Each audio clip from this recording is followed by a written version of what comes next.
Film fans YouTube, hello and welcome back to the channel. I am Josh, the Movie Apprentice, and today I am doing a very late review of Argylle, directed by Vaughn and starring Bryce Dallas Howard, SamRockwell, Henry Cavill, Sophia Boutella, Bryan Cranston. This follows a spy writer who gets caught up in some spy shenanigans. As it turns out, her books are not only very accurate, but also almost premonitions to events that will or have happened. Before I get into my review, if you like seeing on the channel, click the like button and subscribe for more video reviews that is coming all the time.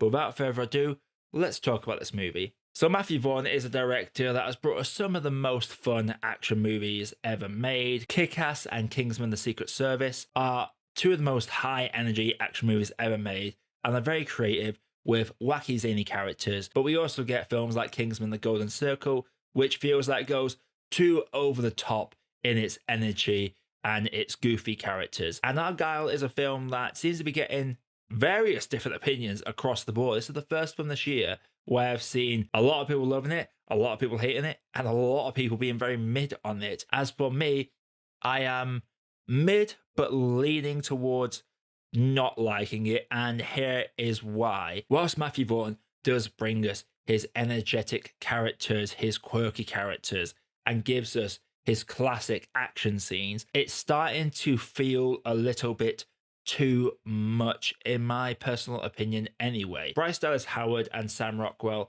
are really good and bounce off really well within this movie. I will say SamRockwell, I just love it when he plays a character that is just half-assed, for lack of a better term. He very much comes across as a character that is doing his thing, but it has a lazy or if I must attitude about it. I really enjoy that aspect. I just love seeing SamRockwell on screen. Bryce Dallas Howard is having a lot of fun with this movie. She is bringing a great shift in character within this. She is effectively playing a few different personalities, and the way she shifts between her character, she does a fantastic job, because it's not easy to portray one character, let alone multiple characters. And the way she seamlessly shifts between these characters and their mannerisms and their attitudes straight to their body language and how they speak, it's really well done. And some of Vaughn's favourite actors come back for this. His regulars return. We have Samuel L. Jackson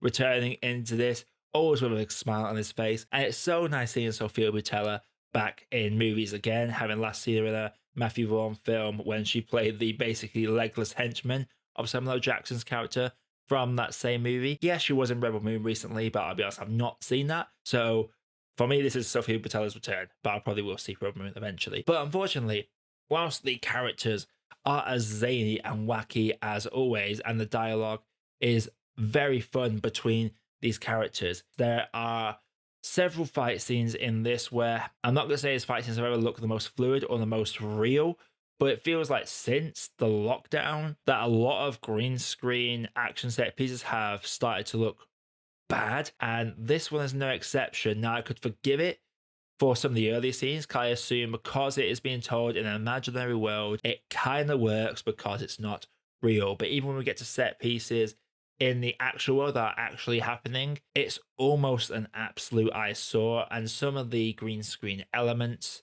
feel like they don't need to be green screen. There are some scenes that feel like they could have been shot on location, and they've just shot them on green screen for simplicity's sake, and I do get why. It takes away a big logistical headache for any film studio, but it sticks out like a sore thumb when we get to some of these action set pieces. They're radiating energy, but I'm not feeling any energy from them. It's a weird turn of phrase, I know, but I'm watching this, I feel like I should be hyped. I should feel like I'm watching like Hit Girl taking out a corridor full of individuals. I should be feeling like I am watching Harry take out a whole church full of religious zealots.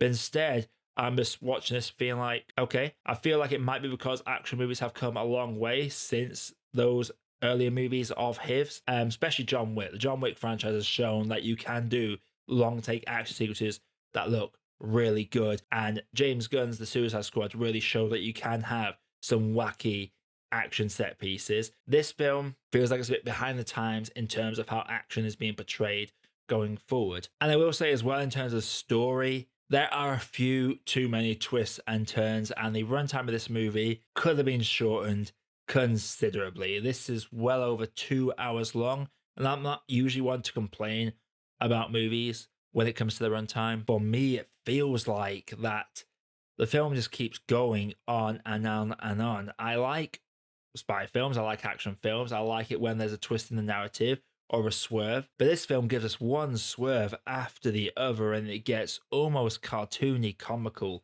at certain points. Eventually it got to the point where I think we'd had like 5 or 6 reveals by this point, and I'm wondering, when is it going to stop? It tries to do so much in that last 30 to 40 minutes that it just feels jumbled. There was a nice setup and payoff in the middle of the film that would have serviced just fine, but it felt like as soon as we got one little narrative twist in there, we got several more just for the sake of having them.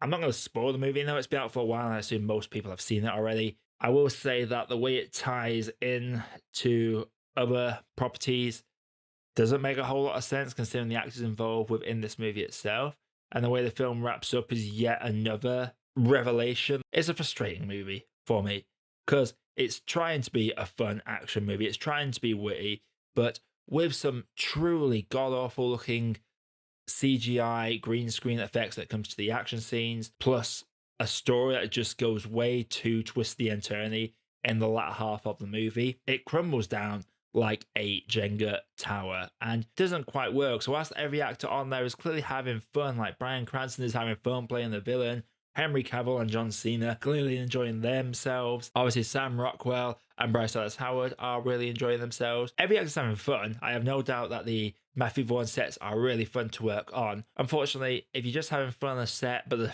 film as a whole, when it comes out the other end, isn't that great, I can't really give it too high a grade in that regard. Before I get into my grade, again, if you like what you're seeing on the channel, click that like button and subscribe for more video reviews like this coming all the time.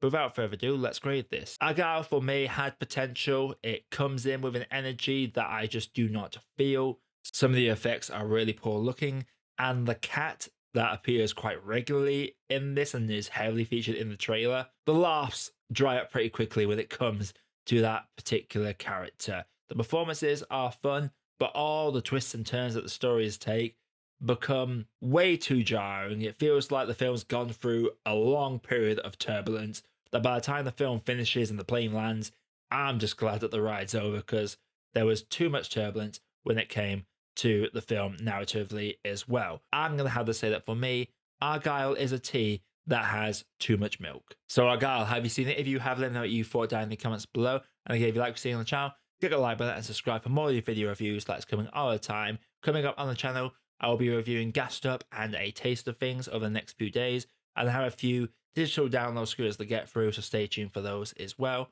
But until next time, everybody, my name is Josh, I am the Movie Apprentice, and I'll see you all in the next video.